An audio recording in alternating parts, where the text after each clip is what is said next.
Welcome back. Credlin coming to you live from Parramatta tonight at the scene of Sky News People Forum, the first head-to-head of the campaign for 2025. Now, in the background behind me, I think I can get you a shot, but they've got the PM doing a walkthrough, getting his paces through, working out where he's going to stand and all of that stuff, which is what both sides will do ahead of when we kick off here at 7:30. But before that, lots to get through. I want to get into the news today that banned lobbyist David Nelson's playing a key role inside the Albanese campaign. Now, this is the guy who was banned as a lobbyist after being caught secretly running Anastasia Palaszczuk's 2020 election campaign. Apparently, he's part of Albo's inner circle. Not just that, Daniel Andrews too. We've heard he's been roped in to advise the Prime Minister ahead of tonight's forum and more. Joining me now to discuss this, Victorian Liberal Senator and, of course, now the spokesman for the campaign headquarters for the Coalition, James Patterson. Well, you have moved yourself out here, as has the Coalition, because you know that seats like this in Western Sydney are your pathway back to government. That's exactly right, Peter. It'll be communities like Western Sydney, but also all across our home state of Victoria that'll be absolutely decisive in this election. And I think it's particularly the case of Victoria because they're suffering under not just one very bad Labor government, but two very bad Labor governments.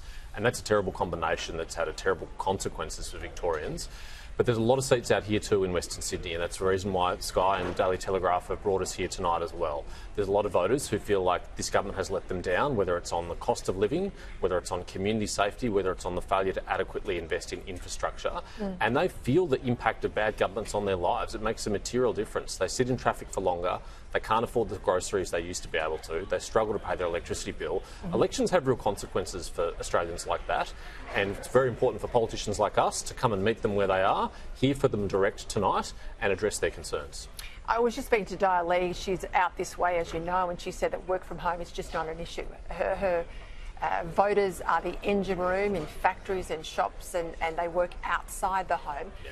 As a campaign strategist, someone close to Peter Dutton, regardless of how the room scores him tonight, what do you want to see? Well, I just want Peter to have the opportunity to connect with the audience here in the room, to answer their questions, to show the agenda that he has to solve the problems in their lives, the positive agenda that he's got, and also to connect with the audience at home. I know the Prime Minister will be negative. I know the Prime Minister will target Peter Dutton. That's his whole campaign. He's built his campaign around that. But we're not concerned about that. We're focused on Australians and what we can do to make their lives better, because we know how much they've suffered over the last 3 years under this Prime Minister and his government. What do you make of some things that have gone around today with the Teals? Allegra Spender's pulled out despite saying she would do a forum like this. And you've got Zoe Daniel down in the Melbourne seat of Goldstein putting out flyers to say she's basically the best friend that Melbourne Jews have ever had. Well, in the case of Allegra Spender, I mean, this is just classic when it comes to the Teals. They talk about transparency, but they don't live transparency. Transparency is something that other people should do, but they shouldn't have to do, and we've seen that with Monique Ryan as well.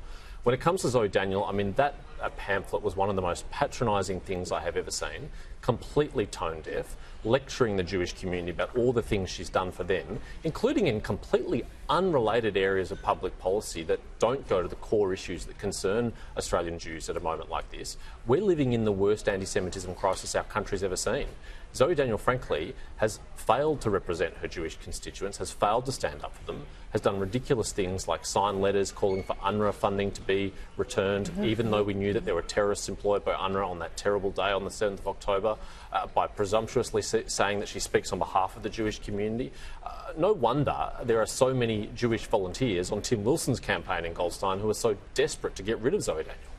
Let's talk about the Port of Darwin, because when he was opposition leader, Anthony Albanese said, I will take it off the Chinese and put it back in Australian hands. When he's Prime Minister, he gets a report that says, don't have to do anything, so he decides not to do anything. He leaves it there. What changed on Friday night, and why didn't he do anything over the last time in office? Well, this is a question for Anthony Albanese to explain. He hasn't even attempted to do so in the many times he's been asked questions, both in that terrible ABC radio interview, which he dialed into in a rushed fashion on Friday night, and in his press conference over the weekend, where he couldn't answer the most basic questions about this. But he did make one really important admission. He said, for him, that the Port of Darwin decision was, quote-unquote, a political decision. And I think that's all it could be. because when he was trying to appeal to the Chinese government, he was saying the Port of Darwin can stay in Land Bridge Group's hands. There's no need to change anything. And right now, before an election, when he hears that the opposition leader is about to make an announcement, well, he rushes out an announcement of his own. So I think we can see what this is. It's just politics for Anthony Albanese. What about his inner sanctum? You've got this banned lobbyist, and now we see the return of the ghost of Daniel Andrews. You can tell a lot about the person by the company they choose to keep. And to invite someone who's been banned as a lobbyist in Queensland into the heart of your campaign says something. And to invite Victoria's worst ever Premier and least popular politician, Daniel Andrews, into your campaign says something else. And the fact that he wouldn't be upfront about that reflects very badly on the Prime Minister. He was asked by your Sky colleague, Trudy McIntosh, at a press conference today about this. He just completely ignored the question. He won't be upfront and honest because I think he knows that Victorians would be horrified by the idea that Daniel Andrews is close to his campaign, close to him providing advice because of the shocking damage he's done to our state. It's been a rugged couple of days. I know you want to get Australia back on track, but is the campaign for the Libs back on track? I think absolutely, Peter. I think you've seen really strong performances from Peter Dutton on the campaign trail in the last couple of days. When Australians hear that they're going to be 25 cents a litre better off at every time they go to a petrol station under Peter Dutton, they're much more inclined to vote for us. When Australians hear about our plan to drive more gas into the domestic market and drive prices down, they're much more likely to vote for us. And when they hear that we're going to actually reduce immigration to take pressure off the housing market, it gives them hope again that their children will be able to buy a home in this country. And that's what Peter Dutton really, truly believes in. It's what animates him. He wants to make this country strong again. He wants to get Australia back on track, and I think we can do that. I'll leave it there, James Patterson. Thank you. All right, quick break. After the break, the head or the chief editor of the Daily Telegraph, Ben English.